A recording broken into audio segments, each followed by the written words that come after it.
It is because of this. We call it NAT for short.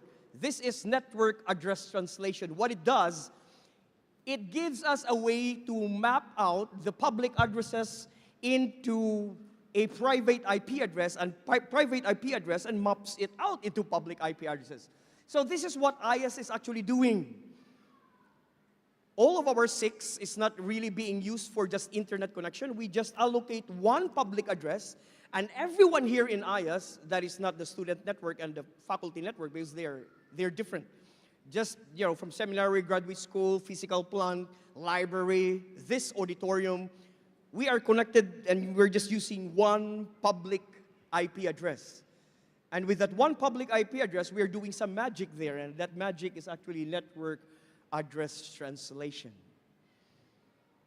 Now, if we are going to go back to the previous graphic, in 2010, actually, we got worried because 2010, APNIC, where the Philippines belongs to, it's Asia Pacific Network, sold its last public IP addresses, and then they ran out of public addresses. And so that is why in 2012, they proposed a different type of IP address. They call it IP version 6, but we're not using that now. We're still using IP version 4, and we continue to use IP version 4, even though these addresses are no longer available. We're still using it. It is because we have network address translation that would allow us to do this thing. How does it work? That is what I'm going to be showing next. And so take a look at this. And this is really very important because this is going to make you understand what you're really getting yourselves into when you connect to the internet.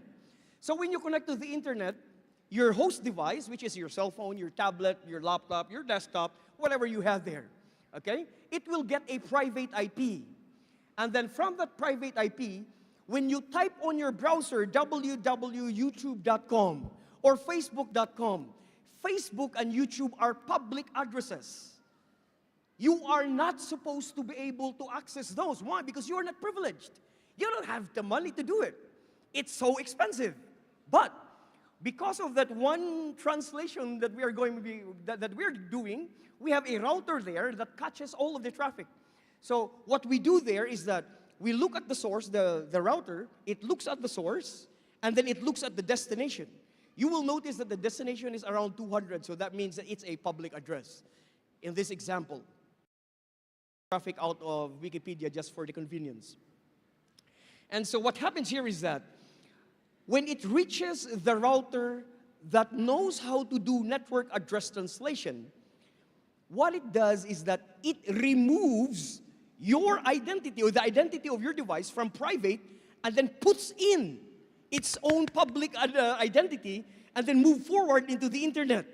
And so all of the other resources on the internet will be thinking that they are directly being accessed by this router. Actually, it's just the AIIAS router. And so they're thinking that AIIAS is actually, like doing all of these requests on the internet. But the truth is, it's not just really us, it's all of the users that's actually using our connection. And there's just one connection. There's just one public address. And they're pointing into that particular address. You will see here that when the request reaches the server, the server sees that the source is actually the public address and not the private address. And so it replies. You will see a grayed out arrow down beneath. And so when the traffic goes back, when the traffic goes back, the source now becomes still the public address, but the destination is the public address of our router. When it reaches our router, the router now translates the request. For the destination, it identifies where the private address is and then puts itself as the source. And so this is how network address translation works on